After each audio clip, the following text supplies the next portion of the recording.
She watched him walk into the coffee shop, sit down, and wait for a woman who didn't exist, because the woman he was meeting was her. And this wasn't the first time she'd done it. Or the last. 8 years ago, Maya met a guy who felt almost too perfect. We'll call him Luca. He listened to every word she said. They had everything in common. For the first time in her life, she felt genuinely seen by someone. She opened up fast. Way too fast. But he made it easy. 2 months in, Luca took her to an uninhabited island on his little boat. He'd packed a full lunch from home, poured her limoncello. They went diving together, and he surfaced holding a giant shell he said was a token of his love. A week later, he brought her to his childhood home, showed her photos of his parents, who had both passed away, gave her his favorite childhood toy, and told her it was his most precious memory on earth. She was absolutely sure he was the one. If you've ever felt like that about someone, you already know where this is going. The shift was slow, so slow she almost didn't notice it happening. It started with little comments, something cutting about her outfit, a jab at something she said at dinner, small enough to brush off, sharp enough to stick. She'd laugh it off, and then lie awake at night replaying it, wondering if she was being too sensitive. Then came the flirting. Right in front of her, at bars, at parties, at dinners with his friends. He'd turn on the charm for some other woman while Maya sat 3 feet away pretending not to notice. When she finally cried about it in the car on the way home, he'd apologize. Tell her she was the only one. Pull her close and remind her of the island, the shell, the toy. For a day or two, he'd turn back into the guy she fell for. And then it would start again. Every cycle, the apology got shorter. The cold streak got longer. She started rehearsing what to say before she brought anything up, afraid of sounding jealous, afraid of sounding crazy. She was walking on eggshells in her own relationship, and she couldn't even remember when it started. One night she caught herself thanking him for being nice to her. Thanking him. For the bare minimum. That's how far gone she was. Then one day she got out of the shower, towel still in her hair, and walked into the living room. Luca was on his laptop. On a dating site. Full profile. Messages open. The whole thing. He didn't slam it shut. He didn't even flinch. I want you to see this. It's a test. I'm checking if you'll get jealous and controlling again. She didn't believe him, but she didn't leave either. She just pushed it down and kept going. Here's where it gets good. Luca was terrible with computers. Months earlier, he'd called Maya for help setting up an account on a chess website. The sign-up process was a little more complicated than usual, and he got frustrated halfway through. Just blurted out the username and password he wanted to use and told her to make it work. She remembered both. She hadn't even meant to. It just stuck. That night, after he fell asleep, she opened her own laptop, pulled up the dating site, typed in his username, typed in the password.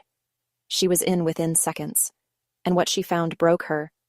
He wasn't just chatting with women. He was meeting them, sleeping with them. There were multiple conversations going at once, some of them weeks old, some from that same day. But the part that actually destroyed her wasn't the hookups. It was what he was saying about her.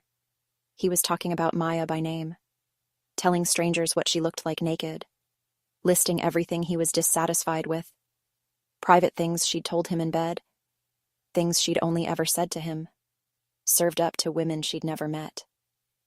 She slid off the chair and onto the floor and cried like a child. For hours. Everything from the first few months, the island, the shell, the dead parents, the childhood toy, suddenly felt like a performance. Because it was. He hadn't been falling for her. He'd been studying her, finding her soft spots so he'd know exactly where to push later. Most people at this point pack a bag and leave. Maya is not most people. Something in her just flipped.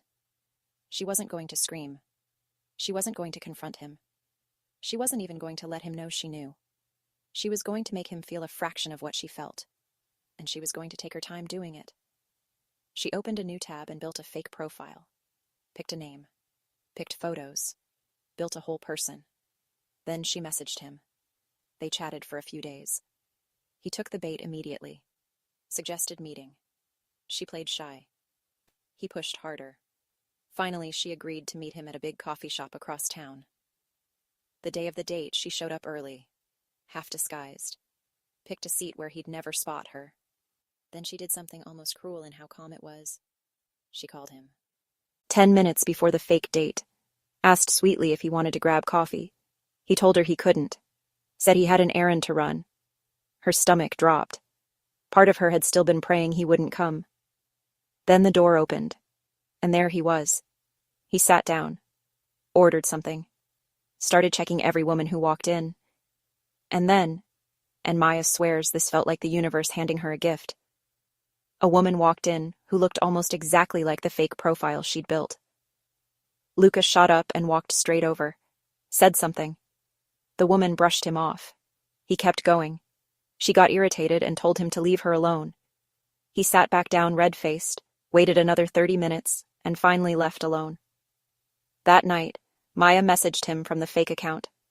Told him yes, she was there. She saw him. And honestly, she didn't find him attractive in person. Said she was too embarrassed to tell him face to face. He wrote back that it was fine, no hard feelings. But she knew him. She knew that ate him alive. So she did it again, and again, and again. Sometimes she'd stand him up cold. Sometimes she'd reschedule twice, then vanish the day of. Sometimes she'd text from the parking lot saying she'd lost her nerve. At least 10 dates. All of them her. He had no idea the woman humiliating him over and over was the one sleeping next to him every night. She watched him get moodier, watched him snap at waiters, watched him check his phone constantly, and she just smiled and asked how his day was. When she finally decided it was time, she picked her moment carefully. She didn't want to do it at home. She didn't want him to be able to yell or throw something or corner her. She wanted witnesses, so she took him out to dinner.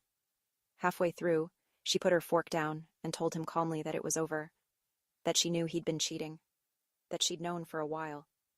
He didn't miss a beat. He went straight into the script. Told her she was imagining things. Told her she was paranoid. Told her this was the jealousy problem they'd talked about. Said she needed help. Said he was worried about her. Said maybe they should see someone together. She let him talk. Didn't interrupt. Didn't cry. Just watched him perform. All those failed dates, every single one, that was me. And then she let it sit. You could see it hit him in stages. First confusion, then disbelief. Then the color leaving his face as he started doing the math. 10 dates, 10 women who'd stood him up or canceled or laughed at him through a screen. Every single one, her. He asked how. Voice barely working. She told him his password, stood up, walked out, left him sitting there with the check. A few months later, he sent her a long email. Said what she did was brilliant. Said it proved she was the love of his life. Said he couldn't do online dating anymore because every time he matched with someone he was terrified and hoping that it was her again. She never replied. Not to that email. Not to any of the ones that came after. And years later, he's still writing. The thing about people who love bomb you is that the early magic was never real. It was bait. And sometimes the cleanest revenge isn't yelling or breaking things. It's just letting someone slowly realize they did it all to themselves. If you want more stories like this one, you know where to find them.